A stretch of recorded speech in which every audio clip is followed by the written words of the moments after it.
भायखळ्यातील साबू Siddique polytechnic कॉलेजमधील एका प्राध्यापिकेच्या चुकीमुळे विद्यार्थ्याचे शैक्षणिक भवितव्य धोक्यात सापडलंय। प्रॅक्टिकल मार्क्स 50 पैकी द्यावयाचे असतानाही चुकीने 25 पैकीच देण्यात आल्याने विद्यार्थ्यांना कमी मार्क्स मिळालेच।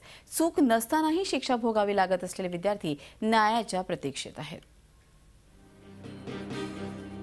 मुंबईमधल्या भायखळ्यात प्रसिद्ध अशा अंजुमन इस्लाम संस्थेचं राज्य सरकार अनुदानित साबू सिद्दीक पॉलिटेक्निक कॉलेज आहे। इथे कम्प्युटर इंजिनिअरिंगचा डिप्लोमा करणाऱ्या पहिल्या आणि तिसऱ्या वर्षातल्या विद्यार्थ्यांना एका प्राध्यापिकेच्या चुकीमुळे प्रॅक्टिकलचे मार्क्स कमी मिळालेत।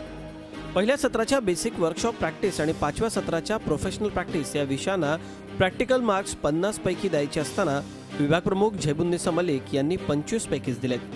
त्यामुळे विद्यार्थ्यांचे सरासरी 3% मार्क्स कमी झालेत।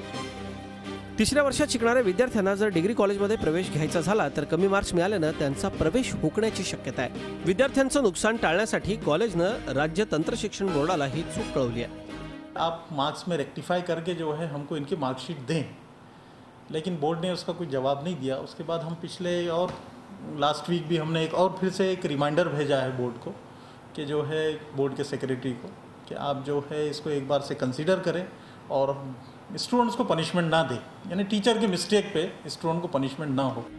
प्रॅक्टिकल मार्क्स प्राध्यापकांच्या हातात असल्यामुळे या संपूर्ण प्रकरणावर पुढे येऊन बोलायला विद्यार्थी घाबरतायत, पण काही विद्यार्थी संघटना मात्र या विरोधात मैदानात उतरल्या आहेत। 50 मार्क्स पैकीच गुण देण्यात यावे तरच त्यांच्या करिअरसाठी तो एक दिलासा असेल। त्यात विद्यार्थ्यांची काहीही चुकी नाही आहे।